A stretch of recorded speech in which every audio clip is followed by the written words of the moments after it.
O novo entendimento do Supremo Tribunal Federal que dá possibilidade de início da execução da pena condenatória após a confirmação da sentença em segundo grau ainda gera muitos debates.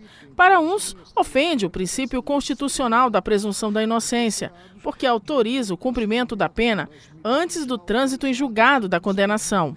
Para outros, a manutenção da sentença penal pela segunda instância encerra a análise de fatos e provas que confirmam a culpa do condenado. O advogado Fernando Gaspar Nice é especialista no assunto. Segundo ele, a decisão indica mudança no entendimento da Corte, que desde 2009 condicionava a execução da pena ao transitado e julgado, mas ressalvava a possibilidade de prisão preventiva. Mas, para o defensor, esse novo entendimento da Corte não obedece aos fundamentos exigidos pelo Código de Processo Penal. Olha, são duas questões diferentes. A primeira delas, as condenações em segunda instância. Essa foi uma compreensão que o Supremo Tribunal Federal deu que me parece ir contra o texto constitucional. A nossa Constituição, especificamente, ela diz que alguém só pode ser afastado da liberdade, só pode se derrubar a presunção de inocência quando transitado em julgado o seu processo, ou seja, quando não houver mais recurso.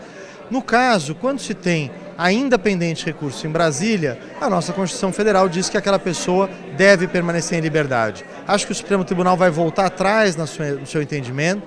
Entendo que há uma demanda da sociedade por mais celeridade, por uma atuação mais rápida da Justiça, mas isso não pode se dar ao custo dos direitos garantidos na Constituição. Um dos exemplos citados pelo defensor é de Paulo Bernardo, ex-ministro do Planejamento e das Comunicações nos governos Lula e Dilma, e seu advogado Guilherme de Sales Gonçalves, que tiveram suas prisões preventivas decretadas na última quinta-feira.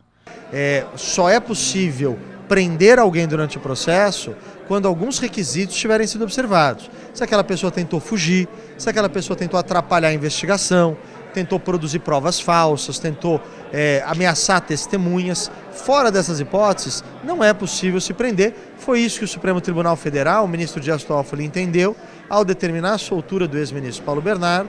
Entendimento esse que foi alargado pelo juiz da 6ª Vara Criminal Federal em São Paulo para os outros réus, inclusive para o Dr. Guilherme Gonçalves, que é meu amigo pessoal e meu cliente nesse caso, que foi solto depois de 4 dias injustamente preso.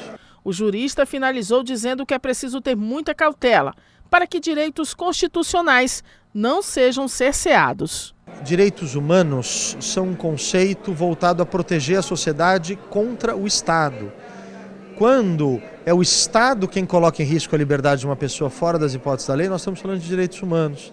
E é preciso reconhecer que a nossa sociedade só evoluiu nos últimos 200 anos porque ela esteve muito atenta à necessidade de respeitar os direitos humanos. Nós não podemos, por uma ânsia que nós temos de fazer justiça, de reduzir a criminalidade, atropelar esses direitos que foram tão duramente conquistados ao longo desses 200 anos.